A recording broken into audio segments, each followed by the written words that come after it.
Hello and welcome to JRT. I'm your host Johnny and tonight review Assassin's Creed 2.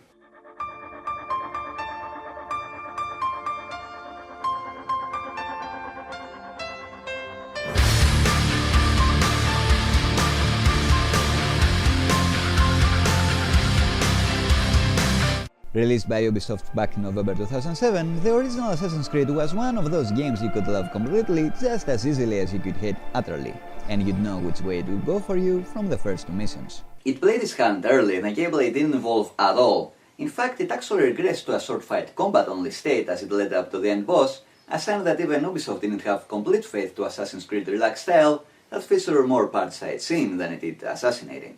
As subjective to opinion as few games, it was either a flawed masterpiece or an uninspired, boring grind. But it was crystal clear that if only a little more thought and effort went into it, then Assassin's Creed would have been an objectively cracking game. For example, the series supposedly features a twist.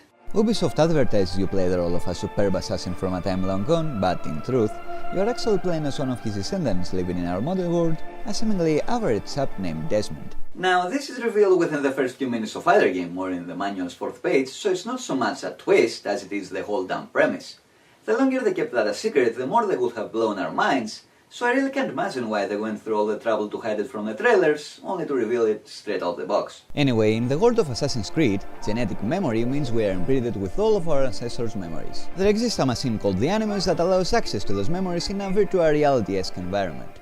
Unfortunately, the device is still in beta, so loading up a memory isn't as simple as booting up a DVD.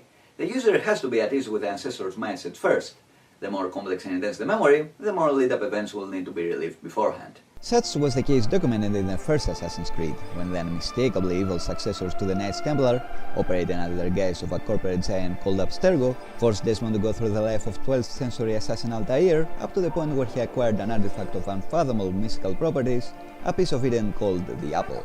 Yeah, I really don't know why the Templars went into such trouble to find out where the apple might be. I think it's pretty obvious who has it nowadays. But enough about Steve Jobs. Desmond eventually succeeds in unlocking the sought-after memory, but not before his mind takes a bit of a hit. The Animus has a dangerous side effect, a bleeding effect that pretty much imprints ancestral abilities, amongst other things, to overexposed users. This leaves Desmond with Altair's eagle vision, freshly retconned to be an extrasensory type of vision some assassins of the Order have. What's worse, Desmond has just about outlived his usefulness at Abstergo, so he is promptly scheduled for termination.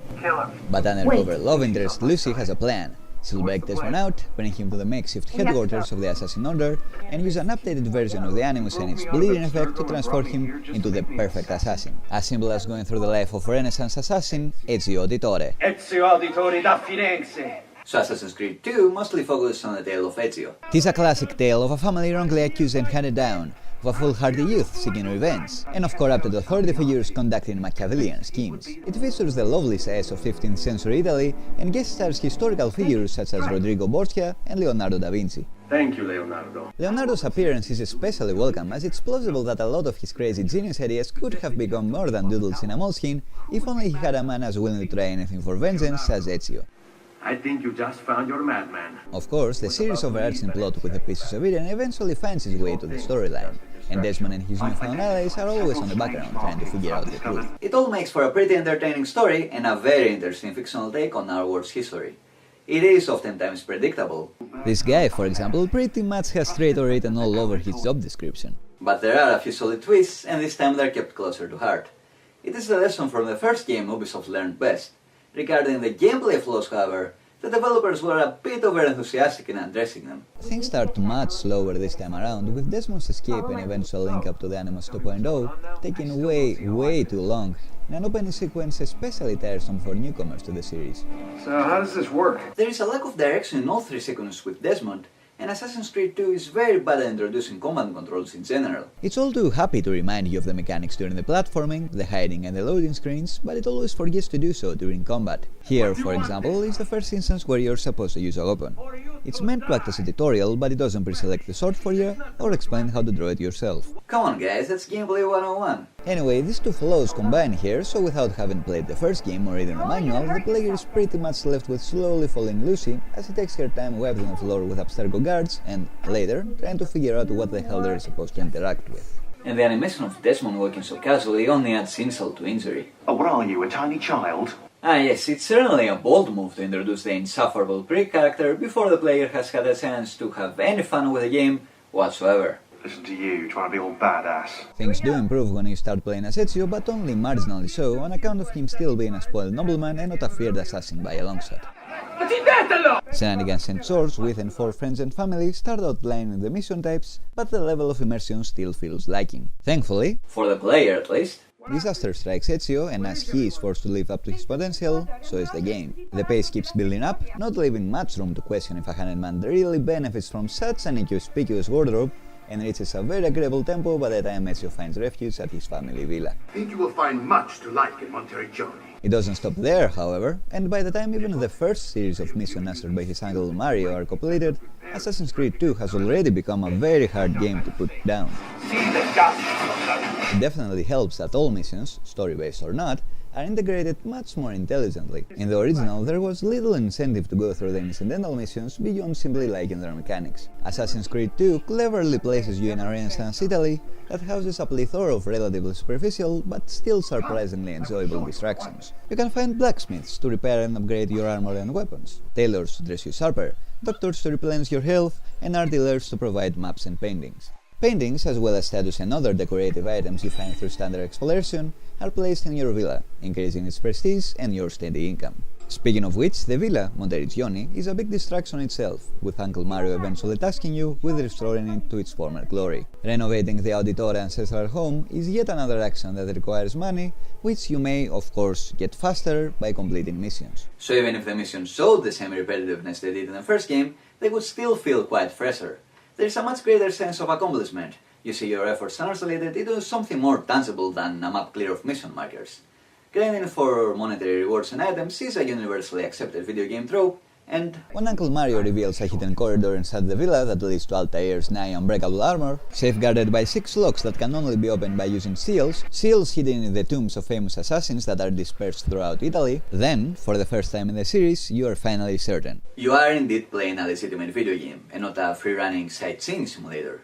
The funny thing is, as much as I was expecting the missions to settle into a pattern sooner or later, they never do. At their core, they all are about free run across beautiful Italian landmarks, but they always manage to change the details just enough for them to never feel repetitive. There might be a time limit, there might be multiple targets, you might have no restrictions on being seen or be forced to do the deed while remaining completely anonymous. You'll probably need to assassinate someone, but maybe you'll just have to knock them out cold. Or you might need to follow a VIP or escort them out of danger. There might be horses involved, or harlequins. All this applies to both the incidental and the story missions, and it's inexplicably ingeniously effective. Just when you start seeing a pattern, Assassin's Creed 2 shakes things up even more. Besides the structural mission variables, your approach is also less set to stone than the original. The freshly introduced factions play a big part in that. Courtesans, thieves and mercenaries are always up for Ezio's dirty work for a price. Mercenaries are good at fighting and might even succeed at killing your mark without any help. Thieves are fellow parkour fans and can follow you across rooftops. All yours. And courtesans are extremely effective for blending out of sight and distracting the overworld guards. Even the mandatory gathering of Altair's codex pages, a fetch quest grind fest second only to collecting feathers, doesn't feel bothersome if you switch up the tactics once in a while. It's always about breaking in what's probably supposed to be a bank and doing away with a page. Your options pretty much boil down to taking the guards straight on, diminishing their numbers first by raining death from above, or simply having them distracted for a few seconds. You'll have to do this 24 times, and this is where the non-linear nature of the side missions shines through. You may tackle those whenever and in whichever order you prefer, or even skip them altogether, so each time a mission brought me close to a codex page, I went for it. Between the difference in approach tactics and the intervening missions, the codex hunt felt like a breeze, whereas if I had to go find all of them straight away, it would have been too much of a chore. I grow tired of this game. The story missions are much more rigid in their structure, but they do sometimes leave their order up to you. Still, you do have to carry all of them out and there are no alternate paths, something that takes a chunk out of the replay value. They are also very formulaic if you set the action aside and think about them. Ezio meets someone, helps them get resources and organize, and then assassinates their biggest threat. At least it is commendable that this time the gameplay doesn't regress for the sections leading up to the finale. It always offers an alternative stealth solution. This is also where the lack of a quick restart memory option is the most jarring. There is no room to escape, so if you mess up being stealthy, you don't really get a second chance, unless you're willing to go through a few hours of loading. Of course, maybe it was Ubisoft's intention to force you to adapt on the fly when things go wrong, but personally I prefer the approach of games like Metal Gear Solid, where you have the luxury of multiple save states, allowing you to replay a section as many times as you want until you carry out the plan perfectly. The final showdown, while strong from a story perspective, is lacking in gameplay. It's yet another instance where the concept is great, but the execution leaves something to be desired. As far as the controls go, they feel practically identical to the original, with upgrades of variable importance tacked on. The free running is the least buffed up element, with Ezio knowing only one trick Altair didn't. The platforming controls much better than hit titles such as Uncharted 2, but still falls short of Ubisoft's own Prince of Persia. You'd think this is because all areas in Prince of Persia are built with platforming in mind, while Assassin's Creed sells the feeling of performing your snowboarding over an actual sprawling city straight out of a history book, but the Assassin's Tomb sections, obviously created purely for platforming reasons, still are well below what Prince of Persia has to offer. The system is built to look and feel great when freerunning at high speeds, but offers questionable control over slower, more delicate actions. It never feels like you can fluidly steer the assassin 360 degrees. It's more akin to the SNES era 8-way directional movement, and sometimes it even feels like you can only advance in the 4 cardinal directions. Even the NPCs have trouble with it. The establishing shots, meant to indicate which way you're supposed to go, could use some work as well. The combat is the most upgraded part, at least in theory. It features a good variety of weapons old and new, but it is still based on the old system of parries, countermoves and grabs. There seem to be plenty more options, but even though they look different, all weapons do pretty much play the same. The illusion of variation is reinforced by the emergence of stats, with different ratings supposedly affecting things like the windows of opportunity for successful countermoves, but I still don't buy it. The animations for the new weapons do look way cool though. Don't worry, I'll take back on you. What's the matter? Something got stuck on your throat? Nice halberd. I'll take it. Wait, I think you have something in your eye. Alright, so. Everything else that carries over from the previous Assassin's Creed is always spiced up, even if it's only a subtle tweak. Even the beggars that kept Altair from easily telling targets took a level in Bart and will now annoy you with rhyming plays. Thankfully, you cannot just throw them some money, something generally useful as a distraction, but you can also be especially dastardly and pickpocket some coin just as you are shoving them away. The weakest link in Assassin's Creed 2 is the artificial intelligence. It matters enough to sustain the illusion of a busy city, with the citizens going about their everyday jobs and even commenting on your actions, but things start falling apart when slightly complexer interactions are required, such as combating or navigating rooftops. For a game where trying to be stealthy can be half the fun, it is especially disappointing when enemies see you through walls or when they forget they were chasing you before they even return to their stations. This particular guard doesn't even seem that bothered that I just tried to kill him, or that I am now looting the very chest he's supposedly guarding. It can make the revamped notoriety system feel pointless. Illegal actions fill your notoriety meter, and the more notorious you are, the quicker the guards will be to throw swords on you. You can decrease your notoriety by tearing down posters, even though considering their placement, I doubt anyone would see them. Bribing heralds to forget stories about you, media censorship at its purest, and killing witnesses, in plain sight. Makes perfect sense. It's very easy to go from public enemy number 1 to a faceless nobody, but this is the name of the game for the most part of Assassin's Creed 2. Falling damage is relatively brutal, but other than that, the game is very generous with money, the time limits are pretty lax, checkpoints are offered all over the place, and the enemies are polite enough to take turns attacking you, JRPG style. They also appear not quite certain on how their weapons work, thanks to their poor AI. Yes, the artificial intelligence does its worst to hinder the immersion. It's neat, for example, that guards will sometimes flee after seeing you go through their mates like butter, but it would be more impressive if they realized you can't open doors in Assassin's Creed. Anyway, Assassin's Creed 2 is more about enjoying the ride than scrutinizing the details or heavily challenging yourself.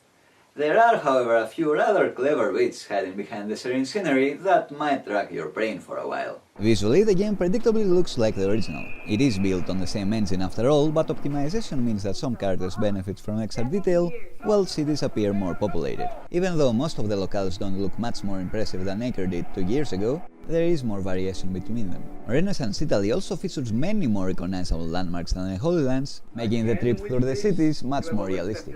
Artistic liberties have been taken with the layout of the cities, with plenty of strategically placed barrels, benches and scaffolding. Looks like there's a perfect path up the scaffolding to the roof of the basilica That allow Ezio to free run to his heart's content. Still, Assassin's Creed 2 does have enough faithful recreations to pass as a virtual tour of Italy. And eventually you arrive in Venice, where you are promptly floored by the visuals. The water might make the framerate slowdowns a bit worse, but it still looks great. And there are also the nighttime scenes, the fireworks, the get-ups. Much like the gameplay quality, the graphics seem to somehow creep up over time and grow on you. I went from thinking it looked technically impressive but pretty average on face value to considering Assassin's Creed 2 as a thoroughly graphically impressive title. Even if between the constant clipping and the identical faces, there is lots of room for improvement. At least the Animus plot device makes these flaws canonical. It's supposed to look like a video game, something that can't be said for, say, Call of Duty. The music is great, at least when it remembers to start up, and similarly, the sound effects are okay when they aren't mysteriously drowned out. For the dialogue, Ubisoft has opted to go one step beyond the Hollywood standard of accented English, with maybe a few common native words on the remix, and has added as many Italian words and phrases into the script as humanly possible. I guess the idea is that this makes the dialogue sound more authentic and realistic. Which, of course, doesn't make any sense whatsoever. It also adds an unnecessary burden to the casting, requires the actors to have both Italian and fake Italian speaking skills. Most of the actors do pull through well, but one in particular doesn't, and as luck would have it, it's the one voicing our lead, Ezio. So, how did I do? Roger Craig Smith has a comically atrocious fake Italian accent, and coming from me, that's really saying something. Hey, my father's blade and bracer. How did you get them? Molto overacting, Rodrigo, perché? Forgive me, signore. I tried. I also suspect that it's the dialogue that's mostly responsible for the game being rated as 18+ over the rest of Europe, as opposed to mature in the US and over 15 in the UK. Sure, there's blood and manslaughter all over the place, but it's the vocabulary that really takes things to the next level. Italian speakers, consider yourselves warned. Thankfully, the subtitles omit most of the stronger and creative swears. The link with the modern world is handled better this time around. The relevant bits are quite smarter, less intrusive, and maybe even kinda creepy. What's cafe? Definitely a direct contrast to the weak attempts at temporal humor. Here, have a taste. I don't know. Have you considered adding sugar, maybe? Or latte? Maybe if I had some sort of paper that lists news to read as I drank this cafe, then I'd enjoy. I suppose it's something of an acquired taste. Don't you recognize me? It's a me, Mario! Welcome to Super Mario Villa. Why so serious? In the tradition of the original, the booklet continues to have some fun with the Animus concept. It reads like the first draft of a manual for the all-important plot device, complete with feedback from the main characters. Once again, the idea is cute and clever enough to forgive technical mistakes in the execution, like the use of the same font for handwritten notes from different people, and even for emails. Another tradition going strong in Assassin's Creed 2 is ending on a WTF note. Even though it's actually more pronounced this time around, it does leave us wanting more in anticipation rather than frustration, which was the case in the first game. When it comes to multi-platform titles, the Xbox 360 version is almost always better. The short story is that the 360 is much easier to code for and sports better anti-aliasing capabilities. This was extremely true for the original Assassin's Creed, where the PS3 version had an atrocious frame rate, especially before the eventual patches. Things aren't nearly as bad for Assassin's Creed 2, however, and although the 360 version flows a bit better, it's close enough for me to opt for the PS3. Mostly because I personally prefer the DualShock controller over the one of the 360. I also prefer playing games on a console that doesn't sound like a space shuttle gearing up for lunch. Finally, the PS3 version also offers easy link-up with a forgettable PSP game, Assassin's Creed Bloodlines. If you don't put much weight on these three advances, then the smoother and snappier 360 version is the one for you. The PC port is scheduled for a late March release. There exist a couple of collector's editions, the white edition going for about 80 quid, and the black edition selling for about 90. They include a menacing looking figurine of Ezio, carved in white or black respectively. White also includes one extra level, while black includes 3, an awesome 64-page artbook, the official soundtrack, composed by Jesper Kyd, and a behind-the-scenes DVD. Whether the paraphernalia are worth all that extra money is too subjective for me to say. But as far as the extra levels go, they are modeled after the Assassin's Tomb section of the game and even lazily reuse some dialogue from them. This is an understandable but still disappointing choice, as the straight-up platforming elements aren't Assassin's Creed calling card. That honor goes to free running across historical cities filled with people, so missions focusing on that would probably be more welcome. They each take less than 15 minutes to go through, so I'd certainly consider their part in the extra money better spent on any piece of Persia you might find in a bargain bin. Having enjoyed the original, I logically expected to enjoy the sequel as well. What I didn't expect was such a radical improvement, with Ubisoft showing great understanding of what worked in the first, what desperately needed tweaking, and what would be best to cut all together. In an age where the bigger the developer, the safer the bets made, it's really something to see Ubisoft taking risks and being justly rewarded with Assassin's Creed 2, a game that turned out to be one of 2 candidates for my Game of the Year. And clearly a favorite of the ladies. Most surprising is its slow burn effect. Whereas Assassin's Creed steadily declined past the midway point, Assassin's Creed 2 kept getting better and better. It still has a lot of flaws, sure, but the spirit of the game is strong enough for them to appear trivial. Get past the extremely sketchy opening sequences, relax, get acquainted with the controls, and it will soon be very hard to stop thinking about your next dramatic leap as the free-running assassin. Thanks for watching the show, have a great night. This is Johnny, signing out.